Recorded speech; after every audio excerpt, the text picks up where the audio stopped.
Saludos para todos ustedes, hermanos y amigos, en el amor de Dios. Continuamos estudiando la lección de Escuela Sabática titulada En el crisol con Cristo. Lección 12. Morir como una semilla. Texto para memorizar, Evangelio de Juan, capítulo 12, versículo 24. De cierto os digo, que si el grano de trigo no cae en la tierra y muere, queda solo, pero si muere, lleva mucho fruto. La ilustración de Jesús de un grano de trigo que muere es una analogía fascinante de nuestra sumisión a la voluntad de Dios. En primer lugar, cae. El grano que cae de la espiga no tiene ningún control sobre dónde o cómo caerá al suelo. No tiene control sobre el suelo que lo rodea y que luego lo cubrirá. En segundo lugar, espera. Mientras el grano permanece en la tierra, no sabe qué le deparará el futuro. No puede imaginarse cómo será la vida en el futuro porque es solo un grano de trigo. En tercer lugar, muere. El grano, probablemente, no podrá convertirse en espiga a menos que abandone su situación cómoda y segura como grano. Debe morir, es decir, debe renunciar a lo que siempre ha sido antes, una semilla, para poder transformarse en una planta que produzca frutos. Si sabemos que la voluntad de Dios es lo mejor para nosotros, ¿por qué nos cuesta tanto aceptarla? ¿Qué ejemplo de sumisión nos ha dejado Cristo? ¿De qué manera comprendes que se aplica a tu vida la analogía del grano de trigo? Lección para el día domingo. Sumisión para el servicio. Texto Filipenses 2, 5 al 9. Haya pues en vosotros este sentir que hubo también en Cristo Jesús, el cual, siendo en forma de Dios, no estimó al ser igual a Dios como cosa a que aferrarse, sino que se despojó a sí mismo, tomando forma de siervo, hecho semejante a los hombres, y estando en la condición de hombre, se humilló a sí mismo, haciéndose obediente hasta la muerte, y muerte de cruz, por lo cual Dios también le exaltó hasta lo sumo, y le dio un nombre que es sobre todo nombre. ¿Qué mensaje importante hay para nosotros en estos versículos? Mis hermanos y amigos, de seguro que no hay otra presentación más sublime que esta para presentarnos lo que es humildad y lo que es sumisión. Jesús, siendo, como dice el texto, igual a Dios, no escatimó esto a qué aferrarse. ¿Qué contraste de esto con lo que pasa con los seres humanos? No queremos someternos a nadie. No nos sometemos a las autoridades, no nos sometemos a Dios, a menos, y no nos sometemos a las autoridades a las que vemos cómo nos sometemos a Dios. Tampoco nos sometemos ya como cristianos ni a la iglesia. No queremos aceptar ninguna sugerencia ni del pastor ni de ningún líder. Es difícil hoy el asunto del sometimiento. Cada uno quiere orar por sí mismo. De hecho, eso lo aprovecha Satanás para llevar a los seres humanos hacia el abismo, porque muchos llegan a centrarse en sí mismos. Llegan también a usar la palabra de Dios como una trinchera para probar sus propias ideas. Así que, mis hermanos, creo que no hay otro ejemplo más hermoso que este que nos presenta Pablo en Filipenses 2, 5 al 9, como Jesús en la sumisión al cumplir con la voluntad de Dios, a hacer todo para salvarnos a nosotros de nuestros pecados. La cultura contemporánea nos incita a todos a exigir hacer valer nuestros derechos. Y todo esto es bueno. Muchas veces debería ser así. Pero ¿cómo ocurrió con Jesús? La voluntad de Dios quizás requiera que renunciemos a nuestros derechos libremente para servir al Padre, de modo que esto tenga un impacto eterno en el reino de Dios. Este proceso de renunciar a estos derechos puede ser difícil e incómodo, ya que crea las condiciones de un crisol. Fíjate cómo actuó Jesús, Filipenses 2, 5 al 8. Estos versículos describen 3 pasos que Jesús dio para someterse a la voluntad del Padre. Y al principio, Pablo nos aconseja encarecidamente: haya pues en vosotros este sentir que hubo también en Cristo Jesús. Filipenses 2, 5. Para estar en condiciones de salvarnos, Jesús renunció a la igualdad con el Padre y se trasladó a la tierra en la condición de un ser humano y sus limitaciones. Filipenses 2, 6 y 7. Jesús no vino como un ser humano extraordinario y glorioso, sino como siervo de otros seres humanos. Filipenses 2, 7. Como siervo humano, Jesús no tuvo una vida larga y tranquila, sino que se hizo obediente hasta la muerte, pero ni siquiera murió de una muerte noble y gloriosa. No, Él fue obediente hasta la muerte y muerte de cruz. Filipenses 2, 8. ¿En qué esferas de la vida este ejemplo de Jesús es un modelo para nosotros? Si los derechos y la igualdad son buenos y deberíamos protegerlos, ¿cómo explicarás la lógica de tener que renunciar a ellos en ocasiones? Ahora lee Filipenses 2:9. ¿En qué sentido este versículo nos ayuda a comprender la gloria de la sumisión a la voluntad del Padre? Por lo cual Dios también le exaltó hasta lo sumo y le dio un nombre que es sobre todo nombre. Esa sumisión llevó a que el Padre le exaltara. Exaltará a Dios a sus hijos fieles y que también son sumisos para su servicio. Para meditar. Ora para que el Espíritu Santo te dé sabiduría. ¿A qué derechos me aferro en este mismo momento que en realidad podrían ser una barrera para someterme a la voluntad de Jesús y servir a mi familia, mi iglesia, a los que me rodean? ¿Hasta qué punto estoy dispuesto a soportar la incomodidad para servir a los demás en forma más eficiente? Lección día lunes. Morir está antes que conocer la voluntad de Dios. Muchos cristianos procuran sinceramente conocer la voluntad de Dios para su vida. Si pudiera conocer la voluntad de Dios para mi vida, sacrificaría todo por Él. Pero, aún después de prometerle esto a Dios, todavía podemos estar confundidos acerca de cuál es su voluntad. La razón de esta confusión la encontramos en Romanos 12, 1 y 2. Pablo describe cómo podemos conocer la voluntad de Dios y presenta un argumento importante. Si quieres saber cuál es la voluntad de Dios, primero tienes que sacrificarte. Romanos 12, 1 y 2. Así que, hermanos, os ruego por las misericordias de Dios que presentéis vuestros cuerpos en sacrificio vivo, santo, agradable a Dios, que es vuestro culto racional. No os conforméis a este siglo, sino transformaos por medio de la renovación de vuestro entendimiento, para que comprobéis cuál es la buena voluntad de Dios, agradable y perfecta. Pablo escribe que seremos capaces de comprobar cuál es la voluntad de Dios. Primero, tengamos una verdadera comprensión de las misericordias de Dios para nosotros. Romanos 12:1.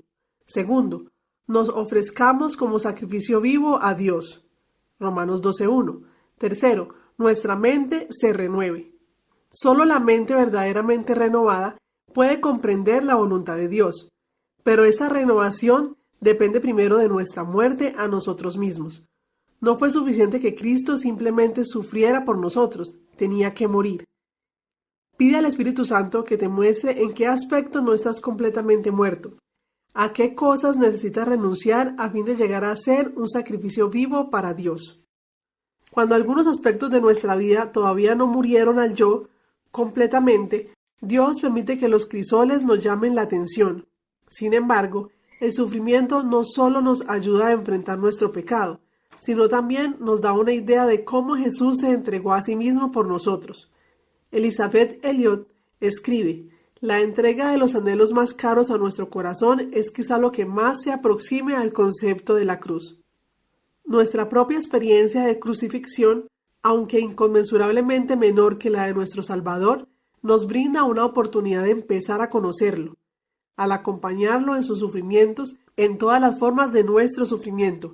Él nos llama a esta comunión. Para meditar, leamos Romanos 12, 1 y 2 con oración. Piensa en las cosas a las que debes renunciar para convertirte en un sacrificio. ¿Cómo te ayuda esto a comprender los sufrimientos que Jesús enfrentó por ti en la cruz? ¿Cómo puede este conocimiento ayudarte a tener comunión con Jesús y sus sufrimientos? Estudio para el día martes. Disposición a escuchar. Primer libro de Samuel, capítulo 3, versículo 10. Y vino Jehová y se paró, y llamó como las otras veces, Samuel, Samuel. Entonces Samuel dijo, habla, Señor, porque tu siervo oye. ¿Alguna vez escuchaste la voz suave y apacible del Espíritu Santo, pero la ignoraste?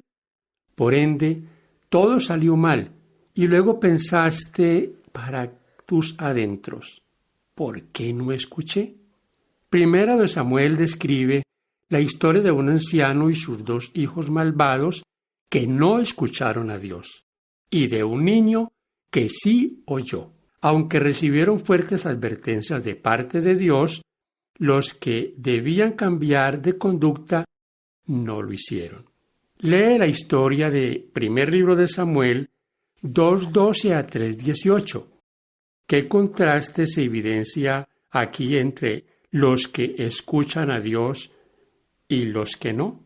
Mis hermanos, esta es una de las lindas historias de estos libros del Antiguo Testamento. El día que Dios llamó a Samuel, el Señor sabía que este joven respondería a su llamado. Pero cuán presto lo hizo. Habla, Señor, que tu siervo oye. Los hijos de Elí tenían otras cosas en mente antes que las cosas de Dios. Y si bien Elí habló con sus hijos después de escuchar lo que Dios quería, aparte de eso, que no hizo nada más, y sus hijos obviamente no estaban preparados para someter los detalles de su vida a la voluntad de Dios. ¡Qué contraste con el joven Samuel! El predicador Charles Stanley describe cuán esencial es cultivar la disposición a escuchar la voz de Dios en lo que él llama poner el cambio en punto muerto.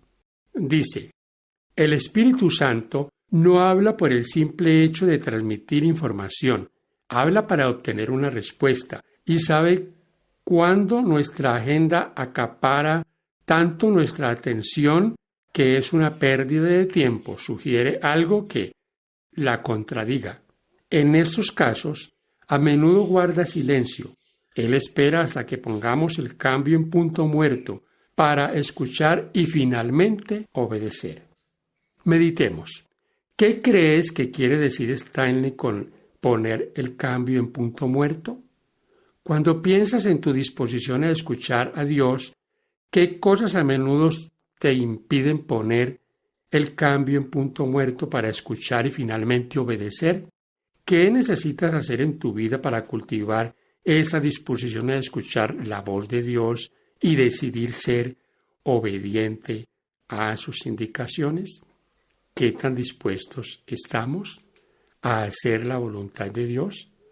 Porque muchas veces preguntamos a Dios cuál es su voluntad, pero no para hacerla, para cuestionarla. ¿Cuántos hoy cuestionan a Dios? ¿Cuestionan su palabra? Lección para el día miércoles: autosuficiencia. Cuando Eva pecó en el jardín del Edén, no fue simplemente porque dudó de la palabra de Dios. La raíz del problema era que ella creyó que tenía suficiente sabiduría para decidir por sí misma lo que era bueno. Confió en su propio juicio. Cuando dependemos de nuestro propio juicio, en lugar de confiar en la palabra de Dios, nos exponemos a todo tipo de problemas. La historia de Saúl describe los pasos hacia la autosuficiencia y la tragedia que llega tan rápidamente. Samuel ungió a Saúl como rey de Dios. Luego dio instrucciones específicas a Saúl, pero Saúl desobedeció. Leamos la siguiente parte de la historia en 1 Samuel 13, 1 al 14. ¿Qué hizo Saúl que lo llevó a su propia ruina? Había ya reinado Saúl 1 año, y cuando hubo reinado 2 años sobre Israel, escogió luego a 3000 hombres de Israel, de los cuales estaban con Saúl 2000 en Migmas y en el monte de Betel, y 1000 estaban con Jonatán en Gaba de Benjamín, y envió el resto del pueblo cada uno a sus tiendas. Y Jonatán atacó a la guarnición de los filisteos que había en el collado, y lo oyeron los filisteos, e hizo Saúl tocar trompeta por todo el país, diciendo: Oigan los hebreos. Y todo Israel oyó lo que decía: Saúl ha atacado a la guarnición de los filisteos, y también que Israel se había hecho abominable a los filisteos, y se juntó el pueblo en pos de Saúl en Gigal. Entonces los filisteos se juntaron para pelear contra Israel, 30,000 carros, 6,000 hombres de a caballo, y pueblo numeroso como la arena que está a la orilla del mar. Y subieron y acamparon en Migmas, al oriente de Bet-Aven. Cuando los hombres de Israel oyeron que estaban en estrecho, porque el pueblo estaba en aprieto, se escondieron en las cuevas, en fosos, en peñascos, en rocas y en cisternas. Algunos de los hebreos pasaron el Jordán a la tierra de Gad y de Galaad, pero Saúl permanecía aún en Gigal, y todo el pueblo iba tras él temblando. Y él esperó 7 días conforme al plazo que Samuel había dicho, pero Samuel no venía a Gigal, y el pueblo se le desertaba. Entonces dijo Saúl: Trae holocausto y ofrendas de paz, y ofreció el holocausto. Y cuando él acababa de ofrecer el holocausto, he aquí Samuel que venía, y Saúl salió a recibirle para saludarle. Entonces Samuel dijo: ¿Qué has hecho? Y Saúl respondió: Porque vi que el pueblo se me desertaba, y que tú no venías dentro del plazo señalado, y que los filisteos estaban reunidos en Migmas, me dije: Ahora descenderán los filisteos contra mí en Gigal, y yo no he implorado el favor de Jehová. Me esforcé, pues, y ofrecí holocausto. Entonces Samuel dijo a Saúl: Locamente has hecho. No guardaste el mandamiento de Jehová tu Dios, que él te había ordenado, pues ahora Jehová hubiera confirmado tu reino sobre Israel para siempre. Mas ahora tu reino no será duradero. Jehová se ha buscado un varón conforme su corazón, el cual ha designado para que sea príncipe sobre su pueblo, por cuanto tú no has guardado lo que Jehová te mandó. Hay 3 pasos que llevaron a Saúl por el camino descendente de la autosuficiencia, poco después de ser ungido rey. El problema era que ninguno de estos pasos era malo en sí. Sin embargo, contenían las semillas de la tragedia porque avanzó independientemente de Dios. Fíjate el orden en que ocurrió la caída de Saúl. Primero, Saúl dijo: vi, la dispersión de sus tropas y la ausencia de Samuel. Saúl estaba bajo presión y evaluó con sus propios ojos lo que estaba sucediendo. Segundo, Saúl pasó de vi a me dije, que los filisteos lo conquistarían. Primero de Samuel 13:12. Lo que vio con sus propios ojos dio forma a lo que dijo, o supuso sobre la situación. Tercero, Saúl pasó de me dije a me esforcé, y ofreció sacrificio. Primero de Samuel 13:12. Lo que Saúl pensó dio forma a sus sentimientos. Todos hemos hecho esto. Confiamos en la vista humana, lo que nos lleva a confiar en el pensamiento humano, lo que nos lleva a confiar en los sentimientos humanos, y luego actuamos sobre la base de estos sentimientos. Para meditar, ¿por qué crees que fue tan fácil para Saúl seguir su propio juicio, a pesar de que las claras instrucciones de Dios todavía resonaban en sus oídos? Si sabemos que somos tan frágiles y tenemos un conocimiento tan imperfecto, ¿por qué seguimos tratando de confiar en nosotros mismos? ¿Qué podemos hacer para aprender a confiar en los mandatos de Dios más que en nosotros mismos? Es interesante la expresión de Saúl: me esforcé. ¿En qué se esforzó Saúl? En desobedecer a Dios. Ese fue un esfuerzo que en apariencia él pensaba que no era malo, pero estaba usurpando algo que Dios no le había mandado a hacer. El sacrificio solo lo debía presentar el sacerdote, en este caso el profeta, y el profeta había quedado de asistir a ese lugar, pero él no esperó. Pero fíjense cómo dice, me esforcé. ¿Cuántas veces nosotros también nos tratamos de disculpar aún con el Señor? ¿Cuántas veces nosotros presentamos esas disculpas también delante del Señor? Hacemos lo indebido en apariencia de que está bien, pero no es así, y más sin embargo tratamos de quedar bien. Estudio para el día jueves. Sustitutos.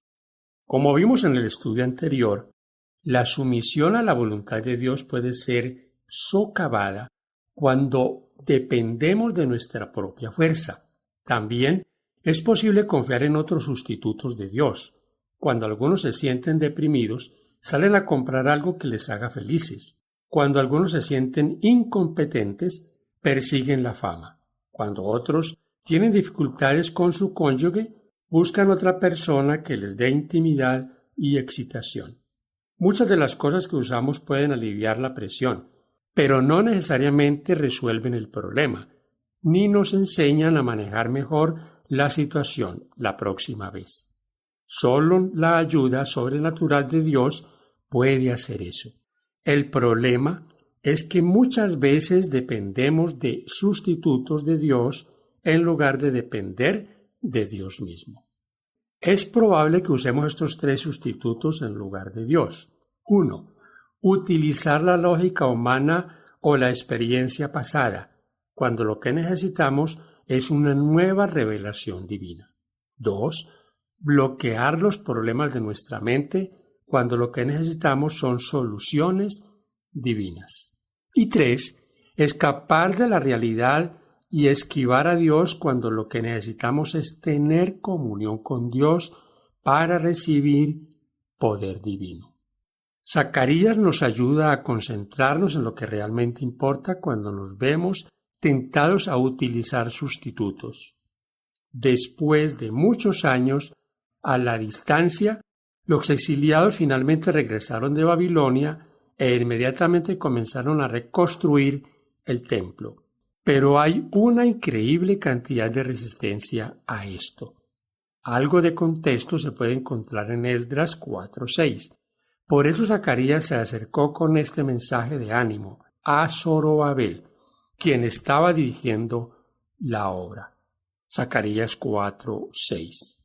Entonces respondió y me habló diciendo: Esta es palabra de Jehová a Zorobabel, que dice: No con ejército ni con fuerza, sino con mi espíritu, ha dicho Jehová de los ejércitos. Lee Zacarías capítulo 4.